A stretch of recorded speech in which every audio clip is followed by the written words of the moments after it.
I am increasingly frustrated, having done it the last time round, waiting for the real Jeremy Corbyn to please stand up, waiting to see what it was that a lot of people kept telling me they could see, and I sadly just couldn't. And I never saw this person of sort of political law. And I'm beginning it with Starmer as well, except without the stands, without the people telling me that he's a genius. I just can't see it. I don't want Starmer to wait to be told by his focus groups what people care about. I want Starmer to remember why he went into politics, focus upon what he cares about, and do the job, the very important job of persuading people who don't currently care about it that they bloody well should. James O'Brien, hello. Oli Dugmore, thank you for having me. How's it going, mate? Really good, really good. Happy nice to see you. Happy to be back in that chair? I was just thinking that when I did my podcast at Joe, there was a fake brick wall behind us, but this is progress. Yeah, this is the youth. Budget's gone up or down. You can interpret that how you want. James, we're here because your book, How Not to Be Wrong, it's out in paperback, and I mean, we've spoken previously about its content. It's that tome's content, particularly. I found the segment on therapy and its value really valuable, and I would encourage viewers, listeners to go back, watch that previous interview that we did a couple months ago on the channel that covers it, and I'm sure we'll talk about it in more ways today. But I wanted to start with recent politics. I mean, there is so much right now, and I wanted to talk to you about it. I mean, where to start almost. The headline story was Hartlepool. There's much more to it than that alone. But let's start there. Why would the good people of Hartlepool elect an MP rejected by the town down the road? He was their MP for 2 years. Spent those 2 years campaigning very vociferously against Brexit. And, you know, in Hartlepool, we're talking about a 70% Leave vote. What is the Labour Party thinking, parachuting a man like Dr. Paul Williams into that constituency? Well, there's a clue in the name, I think. The fact that he's a local doctor and has been heavily involved in health issues in the constituency for a long time must have been on the other side of the scales to all the weighty lumps that you've just lined up on the other side of the scale. And I think there was a hope, stroke calculation, that by conducting himself and his party as if Brexit was now over, they could move on from the kind of affiliations and loyalties that you've just described. If that was the hope stroke calculation, it's turned out to have been very, very naive. But, you know, as someone who's also been quite heavily associated with trying to stay in the European Union, or at least having a vote on what Brexit would eventually look like, as Jacob Rees-Mogg once famously called for, I just find the only people relitigating it are the people who won. And trying to cast Starmer as someone who wants to reverse it or wants to undo it is what Boris Johnson does, even though, obviously, it being Boris Johnson, A, it's not true, and B, it's not fair. So it's a tough question because, for them, not for me, it's a tough question for the Labour Party because it is over and it has sailed. And if you're going to be held to that position a year after it became, 18 months after it became pointless and redundant, then you need to come up with another plan. And they clearly haven't got one yet. I'm also really interested in the Facebook stuff about the hospital, because I don't know if you saw those Vox Pops. Yeah. You know, what one fella, probably my favourite, saying he's voting Conservative because Labour never gave us any food banks. We got 9 under the Tories. And you just think, where do you start on that? And then the other fella talking about the hospital that he'd read about on Facebook. So I looked into that, and it was a consequence of cuts. They had to close the emergency care at Hartlepool Hospital, but the fella who just got beaten in the by-election did the first shift in the sort of makeshift replacement unit that he was instrumental in setting up. But obviously, people were getting targeted adverts via their Facebook telling them that he had some sort of responsibility for the closure of A&E. So once again, you've got a Labour voter voting Conservative because he thinks it's Labour's fault that they're suffering from 11 years of austerity. There's so much here. Isn't there? There's so much there to unpack. I mean, there's the Conservative dominance of the Labour Party when it comes to digital campaigning. They are Labour are just all at sea. Do you know a lot about this? I know. You probably know more than I do. You're here to be interviewed, James O'Brien. No, all right, but I'm also here to learn. Yes, as ever, as always. In terms of spending, the guys they've got on it, I mean, you look at Levido, the other sort of digital gurus the Tories have, they know what they're doing. Yeah. They're very, very calculated, and they can do it not only are what they're doing, they're getting great return organically, yes. i.e. they're not having to pay for these things to be viewed in large numbers. They're creating things that other people are sharing, but however, they are also really, really good at targeted ad spend, which means that the money they are spending, even if they're spending more money than Labour, and obviously, as we know historically, the Labour, the Conservative Party does spend more than the Labour Party when it comes to campaigning, but the bang for their buck that they're getting from the spend. And some people somewhere are spending money on political advertising that is not being registered as political advertising. Entirely, yeah. These adverts are appearing without an affiliation or without an attribution, and that takes us back to AIQ, which for me is still the big sort of Banquo's ghost at the Brexit feast, is this curious little company in Canada, which was in some sort of relationship with Cambridge Analytica, and which Dominic Cummings, I think, credited with being the difference between winning and losing. 1 billion individual adverts in the final week of the referendum campaign, and that's where the dodgy story about Believe and the exactly. funny lad from Durham, Darren Grimes, that all those planets are yet to align and probably never will now. Yeah, I mean that's the difficulty, isn't it? And you look at those. I think they were BBC Vox Pops, weren't they, from Hartlepool? Yeah. Individuals talking about closures to the hospital, reduction in police services. It's incredible. And then voting for the Conservative Party that's been in power for 11 years. I don't think that happens organically. How do you create that narrative of change? That must be coming into people's homes. That must be coming through their digital letterboxes. I just don't see it popping up in normal conversation. I don't see it popping up in even in conservative-leaning media. The heft that you need to employ to persuade somebody that Conservative Party policies are Labour's fault is beyond my comprehension. It really is. It's an incredible thing, and as I say, still I think widely ununderstood.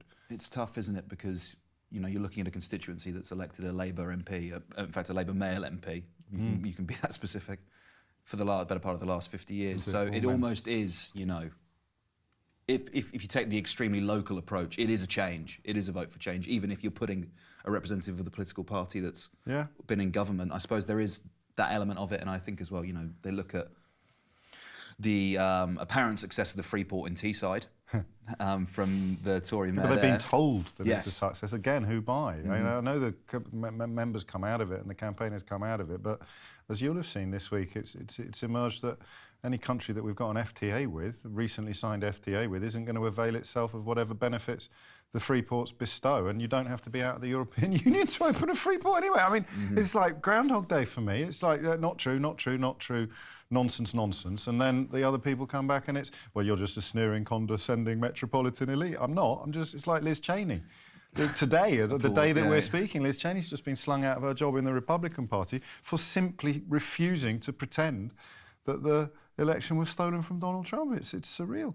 James, you do kind of reach this point, don't you, of that ship has sailed. As you mentioned, we left the European Union.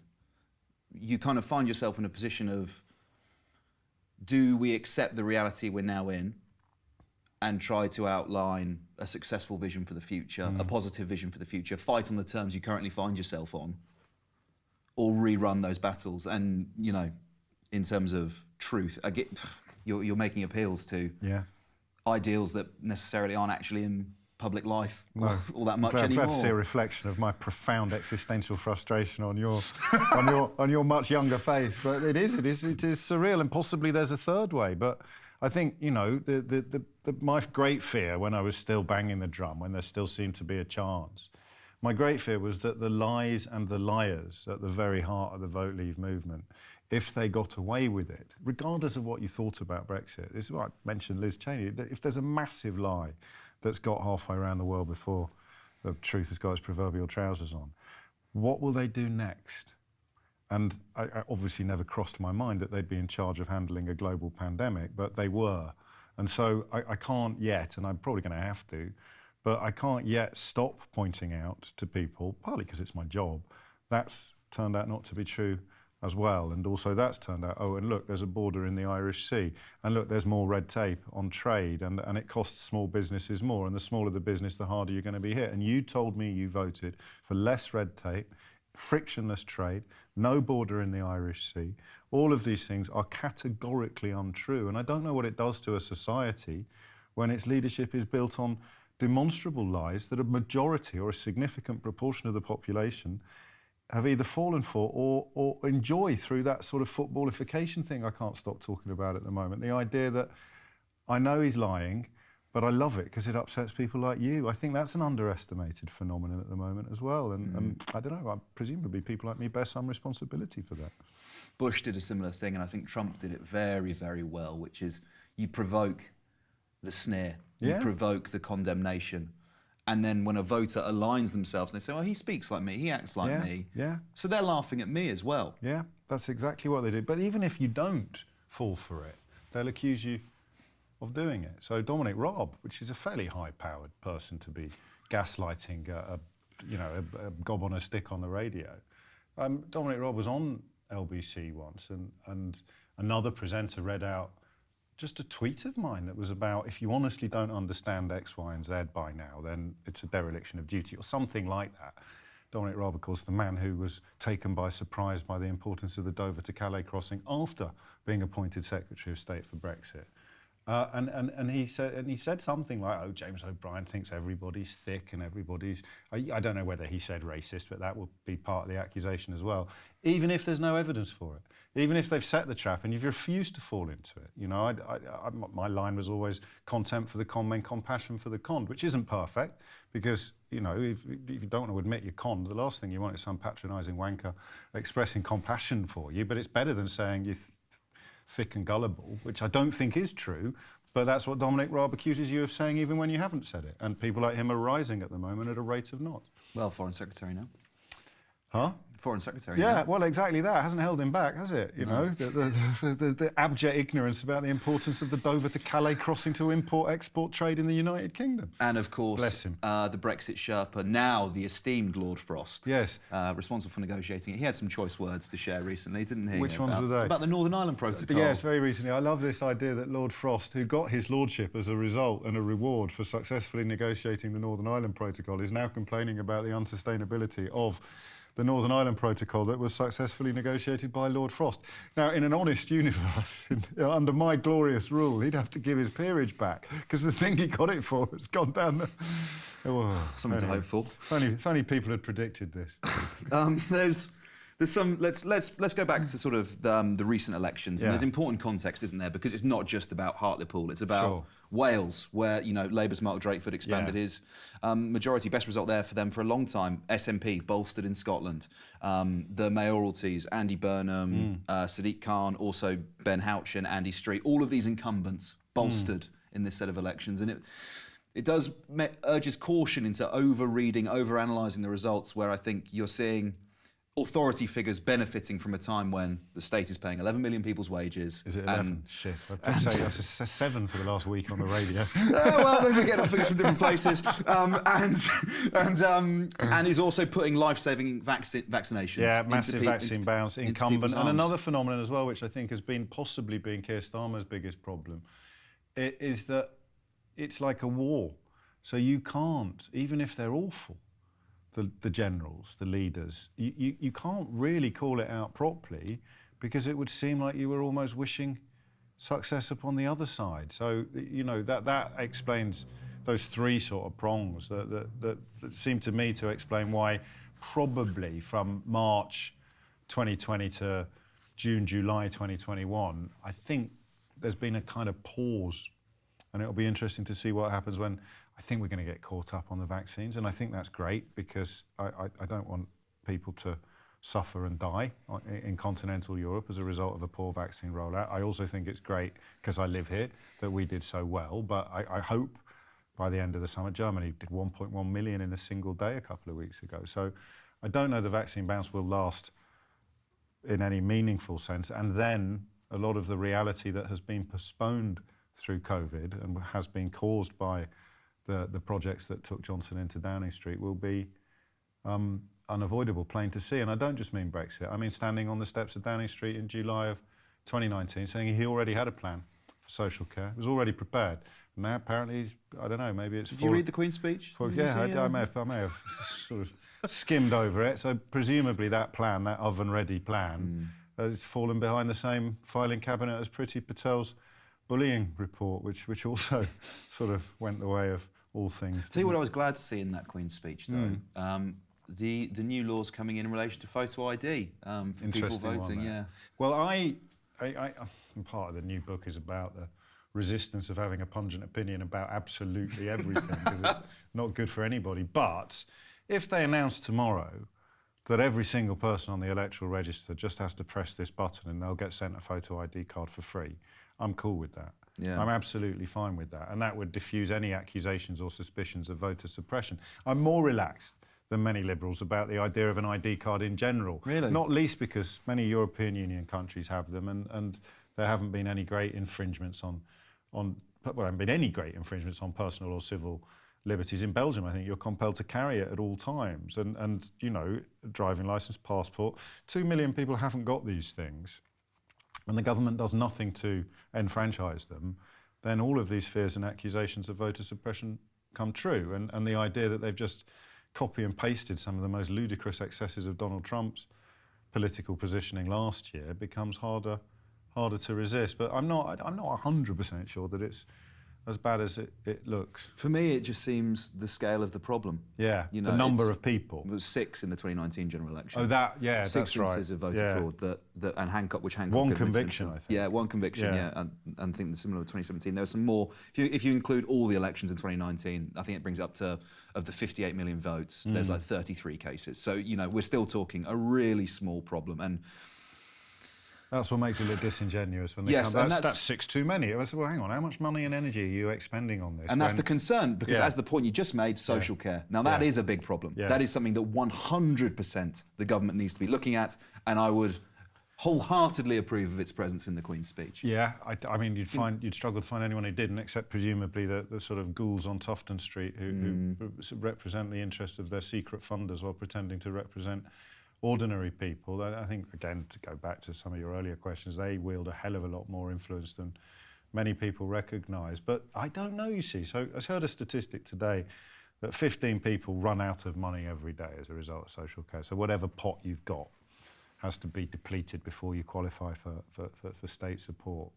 And it was a figure that I thought ran in both directions, because 15 people a day is a sickening and staggering sum of humanity, but it's nowhere near enough to swing a political pendulum, I don't think. So I've always described social care as the best possible example of something about which you know nothing until the moment when you need to know everything. And that's the problem with it, is that would it be a vote winner? I mean, the amount of money that they now spend on focus groups and polling and things like that, might play well. Daily Mail love it, largely because of the demographic of their readers, I suspect. But I just don't know. If it was a massive, massive vote winner, you can't help thinking they'd have found the money. And that applies to both. Blair mentioned it in '97 and did NAFL. Yeah. He actually has made an intervention today, which I'm sure you've seen, splashed on the New Statesman. Labour needs to change or die. Yes. Well, I don't think he's Nostradamus exactly for that contribution. Well, just get some Duracells, just put them in the back of him, send him back out there. Do you think he's... No. No. Right. No. Should probably articulate that question before everybody gets too frustrated by the cryptic nature of this exchange. Yes. The implicit question was, you do what I do, you answer the question before. It's a good job we're not on the radio. People hate that. They would. You don't think he's got his eye on any sort of comeback? Well, he's advising... If Mandelson is advising Keir, and I think you can take it as rote that Tony is also, in at least some guise, as a former leader, you would be silly as a Labour leader not to consult and consort with your last elected Prime Minister, you know. So I agree. I'm sure Jeremy, maybe not to the same degree as Keir is, but I'm sure Jeremy had spoke to him on occasion. But it undermines the argument for change in the eyes of many people. I interviewed Owen Jones myself earlier this week, and you know, the idea that you can simultaneously argue for change or demand change while also returning to, you know, the pre-2010 model of Labour. I mean, it's change of sorts, I suppose, but it's not necessarily the kind of change that's needed. I think sorry to interrupt you. I think people underestimate the sort of the level of toxicity associated with him. With Blair? With Blair, yeah. In this country, well, 100%. Susanna Reid, who I'm a huge fan of, asked him this morning, or yesterday morning, I watch everything in clips, so I lose track of normal time-space vortexes. How much responsibility do you think you bore for the defeat in Hartlepool? And everyone's taking the piss out of her on Twitter. It's actually a brilliant question. Yeah. Because Iraq comes up all the time. And again, how much of it is fair, given that every Tory pretty much in the House of Commons voted for it as well, isn't the point. The question is, the question is never, is it true? The question is it working? Does it land these days? And I think that Blair is very, very tarnished by that. Although Alistair Campbell possibly has enjoyed more of a rehabilitation lately 100%. than Blair has. And at one point, his fingerprints were perceived to be even more on the dodgy dossier, weren't they, than Blair's were? Yeah. I think unfairly, but again, it doesn't matter whether it's true or not. All it matters is whether it lands. Well, he's the Machiavel, isn't he, in the background, yeah, so it lands. But you know, we were talking in the office, actually, just beforehand, how he's a master spinner, isn't he? So it's not perhaps as surprising that he's done a very good... He's now presenting Good Morning Britain, interviewing Tony, you know, in that way. How the world turns. How the world turns. Crazy where we are. On this point of Labour leaders, then, I mean, I don't think it's particularly credible. I don't think you can lay the fault of what happened in Hartlepool or, you know, the council losses at Keir Starmer's door. You know, there's very clearly much broader, you know, electoral changes and shifts going on. Still, some people came out of the woodwork and suggested that, you know, Keir might be a transitional leader. I don't think that's a particularly credible thing to say, not least because who would replace him at this point in the Labour Party anyway? Do you think there's any weight to this? Oh, any other leader would be 20 points ahead in the polls right now? I'm not sure that you can give any credibility to that. Well, whatsoever. Usually I get haunted by that phrase because I said it about Jeremy Corbyn's leadership in 2018. And you know what social media is like. You never know whether people really don't understand or whether they're just pretending not to understand. But I think it was true about Jeremy Corbyn against Theresa May while the Tory party was in a circular firing squad. I think almost anyone would have been considerably ahead. 20 points is a figure of speech. I don't think there's anyone in the Labour movement at the moment who would be enjoying clear blue water between them and the Tories just by dint of who or what they were and are, by dint of their identity. But I am increasingly frustrated. Having done it the last time round, waiting for the real Jeremy Corbyn to please stand up, waiting to see what it was that a lot of people kept telling me they could see, and I sadly just couldn't. And I don't feel it ever happened. I never saw this person of sort of political law. And I'm beginning it with Starmer as well, except without the stands, without the people telling me that he's a genius. I just can't see it yet. It's well, when's he going to, you know, stretch his legs and show his class? That's what to use a cricketing term. That's the thing. And I guess you know that great line from Clockwise. It's not the despair that gets you; it's the hope. I can deal with the despair, but it's so you just keep hoping that he's going to do. So he has a good PMQs, and you think, you know, here it is. It's like a pale echo, I suppose, of people who were hoping in the opposite direction that Trump wasn't as vile and as repellent as he seemed to be. So every time he managed to keep a lid on his real personality for 10 minutes, they announced today is the day that he became a statesman. Today's the day that he became president. And then, you know, 2 weeks later, he's crapping himself in public again, and everybody's back to recognising that maybe that's never actually going to happen. So Starmer, for me, he's got to do something soon. He's got to make something land, and at the moment, nothing has. You know, the Sun decides that mysterious donations to a Prime Minister whose closest advisor felt he was flirting with illegality on a funding issue. The Sun decide that they can just chalk, oh, no one cares about wallpaper.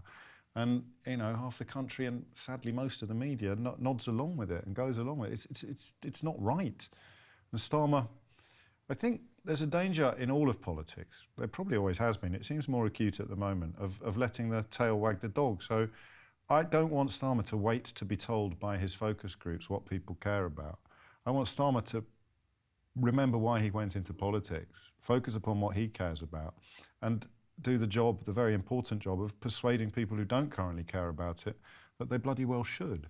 And I don't see enough of that either yet. I don't. So it'd be interesting to see what coconuts he decides to go for in the next shy, whether he stays with, because the Mustique holiday is interesting, and that's a proper investigation.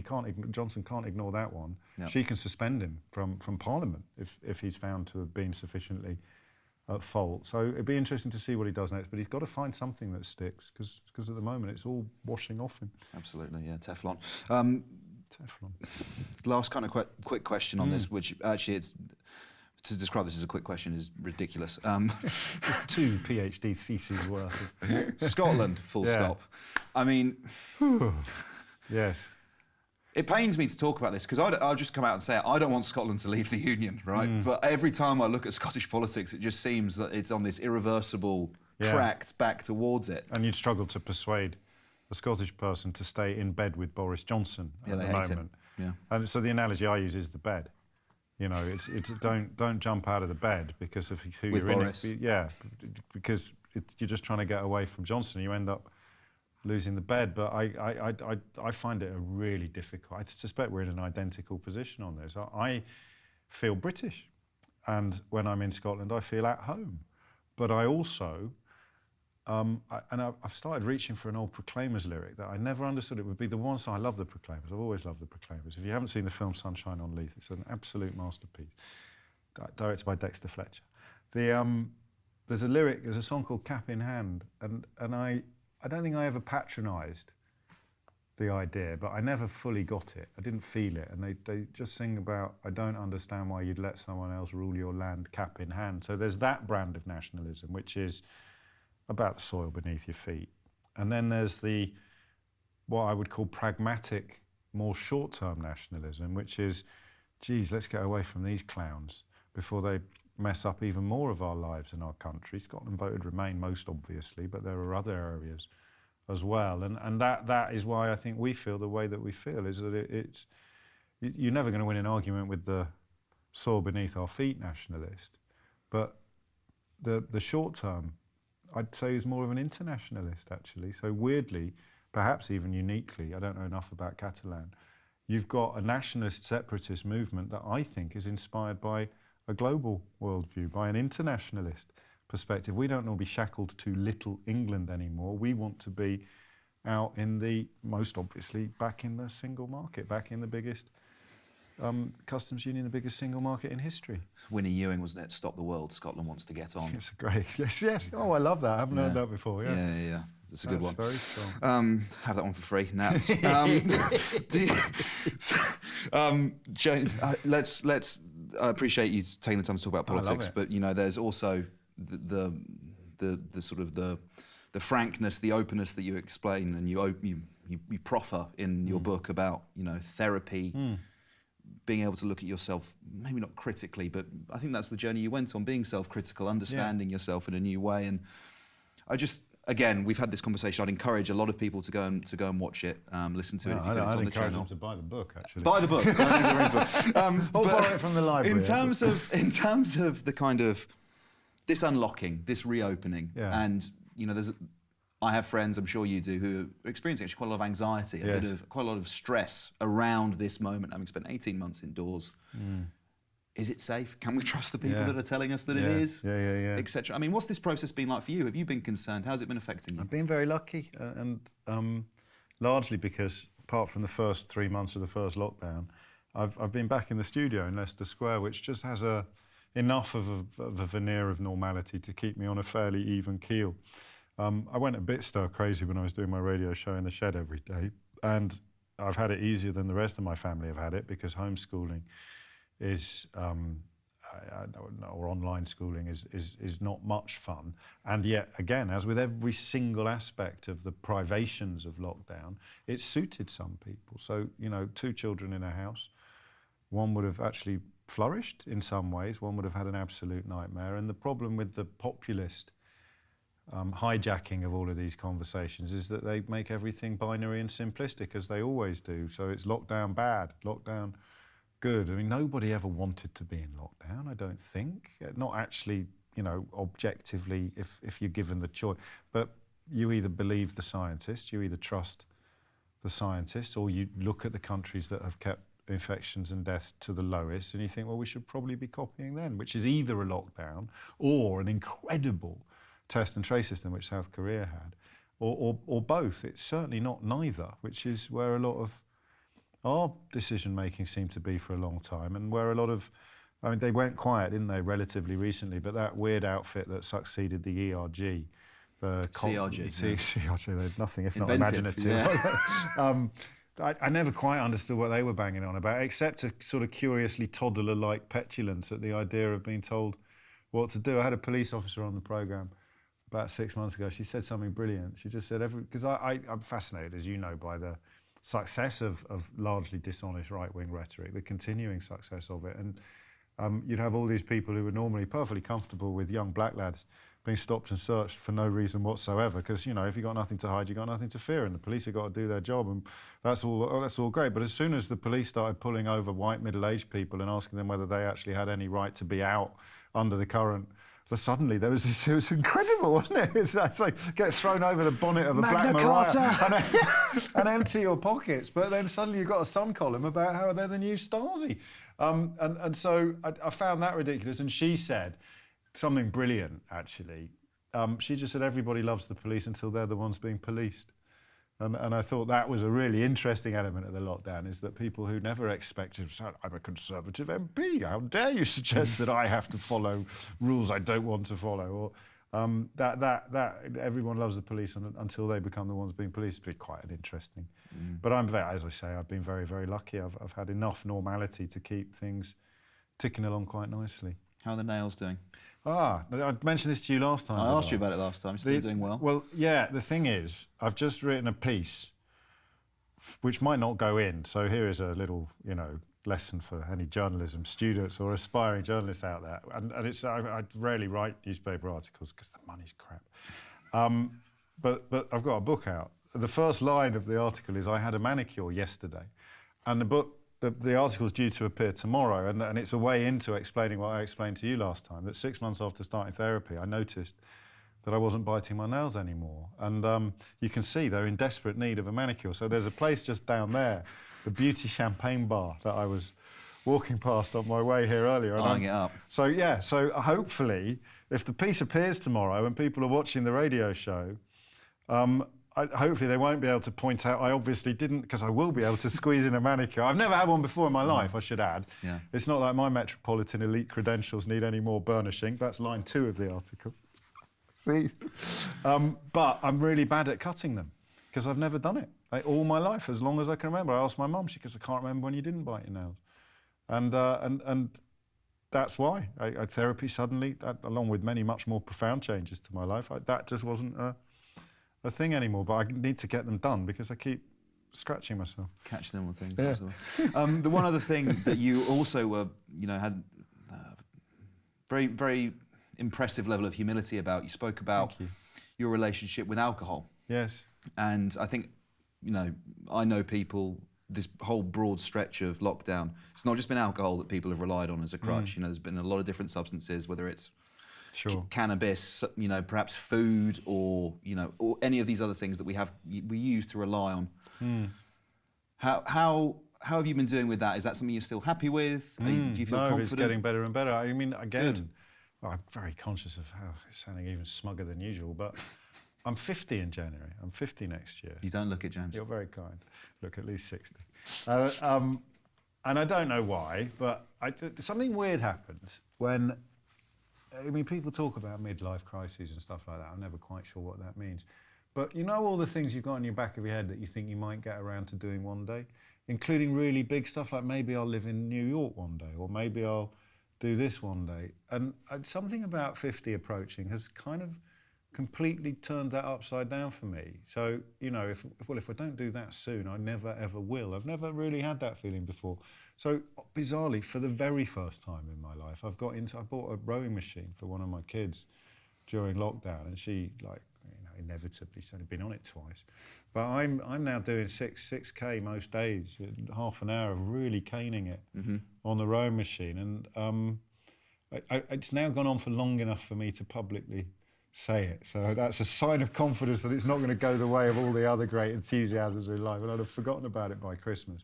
But that has been as well part of the avoiding the temptation just to get a bit plastered every night, and then wake up too early and not drop back off again. I never really had on Fleet Street, it was a badge of honour to be able to knock out 2,000 words while you could barely see straight. I was very proud of being able to do that, somewhat pathetically, but I'm not going to lie, I've still got that enough of the inner child to think, that was really cool. The ones who couldn't write 2,000 words when they got back from the pub, they were losers.